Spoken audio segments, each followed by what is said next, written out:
Rory and Mal fire Julian from their podcast? Yeah, it seems to be that's what happened, with a series of tweets by Julian indicating that he's no longer a part of the Rory and Mal show.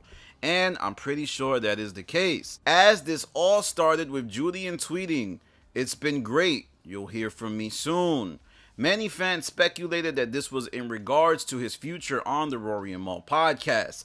But of course, there was the threat of this being just another rollout, similar to what Mandy and Weezy did with Horrible Decisions. However, I think it's pretty clear that actually this is the real thing, as he is not on the most recent episode. He is also not in the most recent show description, but he was on the previous episode's show description. Now, Julian's time on the Rory and Mal podcast is mired in controversy.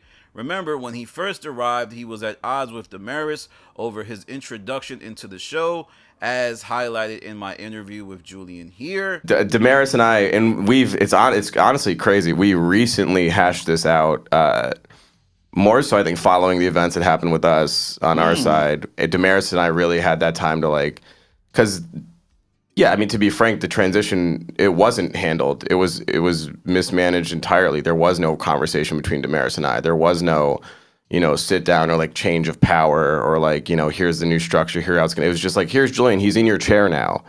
So that's a it. Change of something? Well, they said it to themselves, but there was never, if someone's joining a company, you should properly introduce them and explain to everyone what their role is, and even more so if someone's retroactively taking someone else's spot, you should probably communicate to the person who is not losing their job, but their job's being altered. Basically, him and Damaris had kind of similar roles, and it was unclear who was doing what, but it was very clear that Julian was managing Damaris, which led to tension.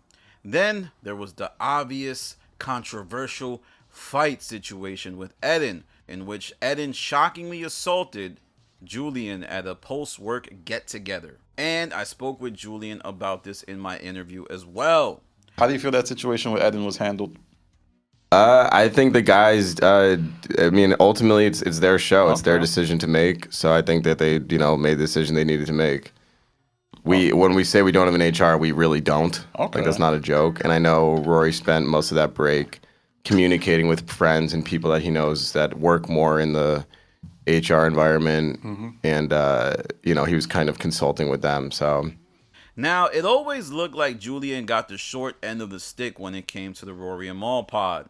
And it's wild that he would exit, considering that he was by far, to me, the most valuable member of the show, obviously outside of Rory and Mal, considering all of the moments he had on the podcast. Of course, there was that famous Young Thug moment. Something wrong with the pussy. From Lifestyle, remember Thug? Something wrong with the you know what, and also that story he shared about the girl and the book bag. 30, I'm going downstairs to my apartment. It's pitch black. It's also raining. In my peripheral, I see them, and I see her holding hands with someone, and they're walking to my apartment door. The light from my apartment illuminates both of them. I see it's not a woman. It's in fact a man. I lent her a backpack for the day. He's wearing my backpack. All very classic moments. But on top of that, he seemed to have actual acumen when it came to content creation, also social media, promoting the show. So it's odd that he would be the first one gone after the initial exit of Eddin. And he was often the most vulnerable, never being afraid to tell stories about himself that made him look absolutely crazy. Unlike Mal and sometimes Rory. Like Mal, he's one of those podcasters that never really says a story where he looks insane. The only time he looks insane is when he's stubborn and doesn't know that he looks insane, but he'll never willingly be vulnerable. And Rory, he does a decent job of being vulnerable, but not to the extent that Julian was. As for what may have happened with Rory and Mal getting rid of Julian, it could be that the show was cutting costs, as there were signs that the budget was tightening, especially with members of the show not flying out on tour dates, And who knows if their recent deal with Studio 71 is on par with their previous deal with Sirius. I just assume that, Sirius has probably a better payout structure, because I think the deals that they have signed is only for audio. We signed a licensing deal with Sirius. We were never signed to Sirius the way people think we were. It was a licensing deal, same way the Studio 71 deal was a licensing deal, Okay. and that's what it is.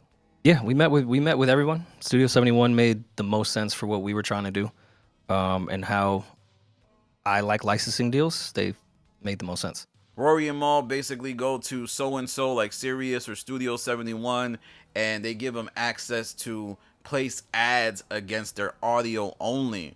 But they manage their YouTube and their Patreon. And I think that kind of gives a sense of how the money is maybe not as expansive as we think, right? They have to pay for their rent.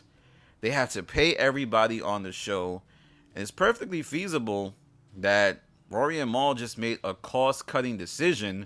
It's the end of the year. Maybe Julian was also expecting some type of raise or some type of, adjustment that he felt was proper for the work he was putting in, that Rory and Mal might have felt he did not deserve. Another possible situation is that Julian decided to walk away, given his background in music, working at labels, specifically Dreamville, and also his modeling career. Though I don't think that's the case, as it always appeared to me like Julian loved working for the Rory and Mal show. But let me know what you think. It's kind of crazy that when Rory and Mal exited the Joe Budden podcast, it seemed tumultuous. But if you look at their show, they've lost a lot of people. First, there was Carl, who lost a bunch of cameras on the show. Like, he was taking a flight, and he just said, "Oh man, I lost mad cameras." They said it was almost like $15,000 to $30,000 worth of cameras. Then there was Eddin. Remember Eddin? He decided to weirdly punch Julian, and he was kicked from the show for being a violent man who couldn't control his rage. And now Julian enters the fray. I think a lot of people are going to be in my comment section talking about, "Danny, they got you, they got you." I don't think this is a gotcha moment, as Rory and Mal, they don't really do this type of, COE, firing somebody just to pretend and get more views and clicks. They don't really do that. That's more what Joe does. That's more what Mandy and Weezy do. That's more what other podcasts do. Julian's gone, and he's not coming back. And the Rory and Mal era without Julian producing the show has begun.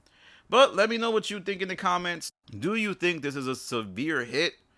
I believe it is. But, everybody's there for Rory and Mal. So it's likely that the show will still maintain its listenership. But who knows? Who knows? With that said, follow me on Instagram, The Stop TV. Follow me on Twitter, The Stop TV. This is Danny from The Stop. Peace.